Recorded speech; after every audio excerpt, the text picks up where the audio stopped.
नमस्कार, मैं हूं पवन त्यागी।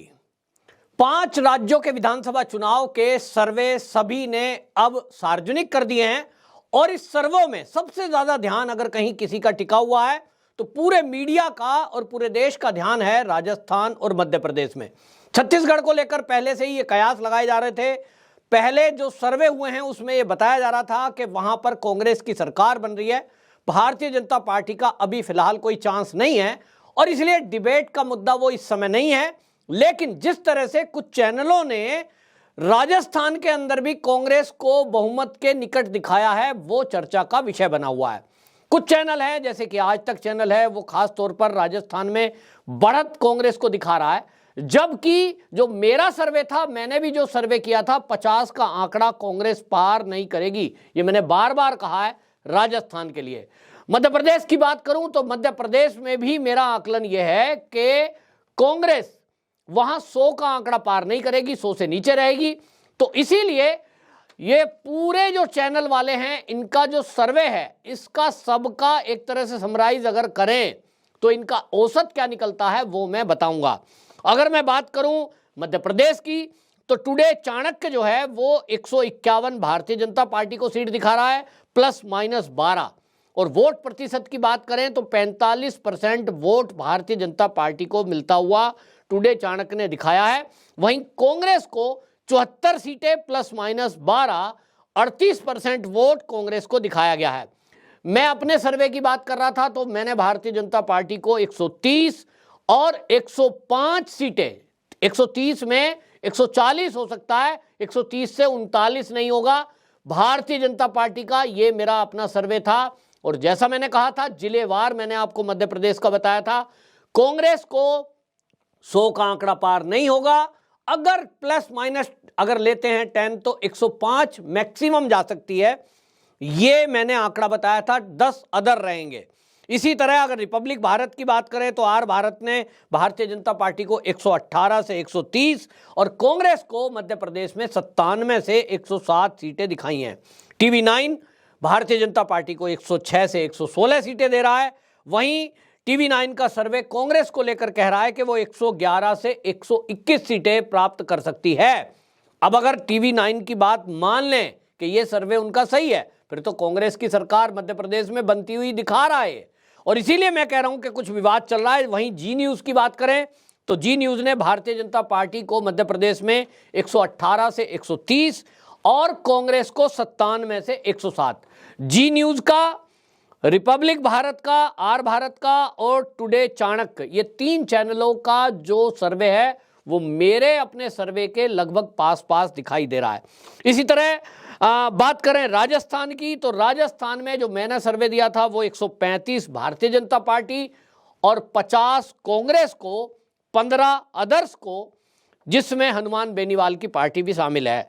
इसमें आपको बता दें आर भारत दे रहा है भारतीय जनता पार्टी को 115 से 130 और कांग्रेस को 65 से 75 राजस्थान में, अदर्स को 12 से 19। वहीं जी न्यूज की बात करें तो जी न्यूज के सर्वे में भारतीय जनता पार्टी को 80 से 90 सीटें दिखा रहा है राजस्थान में, जिसको लेकर मुझे शंका है क्योंकि जमीनी स्तर पर उतरकर जो सर्वे है भारतीय जनता पार्टी को मेरी तरफ से मेरा जो सर्वे है 135 सीटों का है जो गांव-गांव में किया गया है। अब जी न्यूज 80 से 90 सीट मात्र दिखा रहा है जो बहुमत का आंकड़ा नहीं छू रहा है। वहीं कांग्रेस को 94 से 104 सीटें जी न्यूज दे रहा है, जो दिख रहा है कि सरकार बनने में उनको तो सफलता मिल गई है। अब इसी तरह आप देखें जी न्यूज जो है तेलंगाना में भी बीआरएस को 46 से 56 और कांग्रेस को 58 से 68 सीट दे रहा है। यानी कांग्रेस की सरकार बनाते हुए जी न्यूज तेलंगाना में भी दिखाई दे रहा है।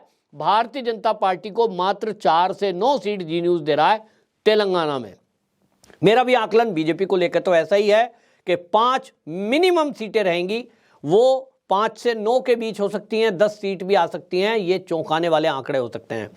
तो ये जो आंकड़े हैं ये सभी अपना अपना सर्वे करते हैं, उनका सैंपल होता है। मध्य प्रदेश को लेकर के जो बातें हैं, जो मैं आपको कह रहा हूं और जो दावा है तो वो मैं जो कह रहा हूं कि वो लगभग पास पहुंचेगा, उसका कारण एक है, वहां पे जो आदिवासी एरिया है, जो वनवासी क्षेत्र है, उन वनवासी क्षेत्रों में ये सर्वे वाले गए नहीं हैं।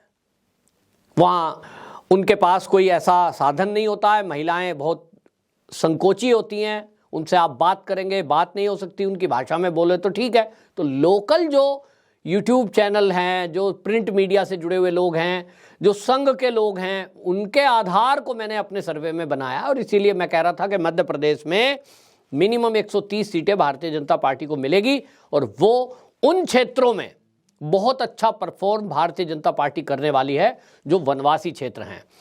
लाडली बहनों योजना जो है मध्य प्रदेश में शिवराज सिंह की, उसका इंपैक्ट उन क्षेत्रों में बहुत ज्यादा है जो वनवासी क्षेत्र हैं।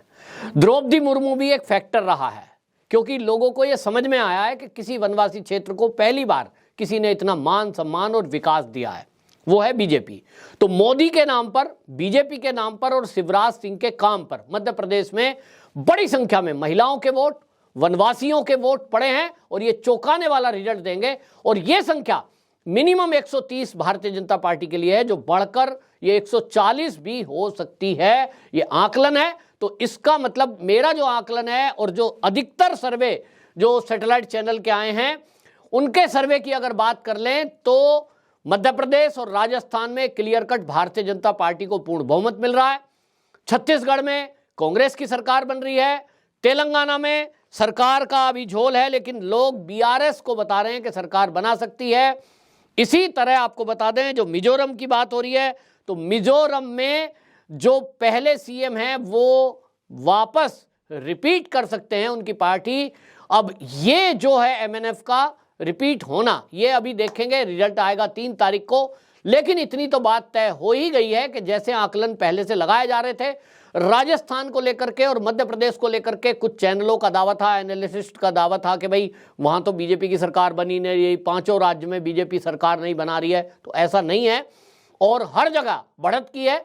तेलंगाना में भी जो अब कुछ चैनल केवल भाजपा को एक ही सीट दे रहे हैं, वो टी राजा की, लेकिन ऐसा नहीं होने जा रहा है। आप मेरी बात लिख लेना, 3 तारीख को देख लेना, ये सीटें 5 से 7 सीट कम से कम भारतीय जनता पार्टी को तेलंगाना में आपको मिलती हुई दिखाई देंगी, ऐसा आकलन है।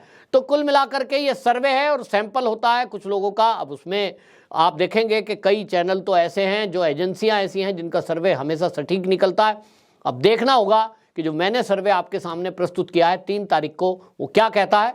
लेकिन इतना तो तय ही है कि जैसा देखा जा रहा था, 2 राज्य का दावा भारतीय जनता पार्टी के नेता भी कर रहे थे, बाकी के लिए खुल करके नहीं कह रहे थे। लेकिन हाँ, छत्तीसगढ़ में अभी भी लोगों का, कुछ लोगों का कहना यह है जो बीजेपी को और अमित शाह को निकट से जानते हैं, वो कहते हैं देखिए, भले ही वहां जो है सरकार भारतीय जनता पार्टी को पूर्ण बहुमत नहीं मिला हो, लेकिन वहां जो अदर्स हैं एक भूमिका निभा सकते हैं। हो सकता है वो बीजेपी के साथ मिल जाएं, तो बीजेपी गठबंधन की सरकार वहां सीएम किसी और को बनाकर बना सकती है। बीजेपी छत्तीसगढ़ में महाराष्ट्र वाला फॉर्मूला फिट करके सरकार बना सकती है गठबंधन की। सीएम अपना नहीं रहेगी, लेकिन अपने सपोर्ट से वो सरकार बना सकती है, क्योंकि भारतीय जनता पार्टी का अगर एक एजेंडा है वो है कांग्रेस मुक्त भारत। तो उसको फर्क ये पड़ता है कि कांग्रेस को मुक्त करना है, कांग्रेस मुक्त भारत बनाना है, किसी और को मुख्यमंत्री भले ही क्यों ना बनाना पड़ जाए। तो ये सब सर्वे में चीजें आई है खुल करके। अब देखना होगा कि असली रिजल्ट क्या होता है। लेकिन भारतीय जनता पार्टी के बारे में पूर्व जो अनुमान था वो लगभग सही होता दिखाई दे रहा है। वंदे मातरम।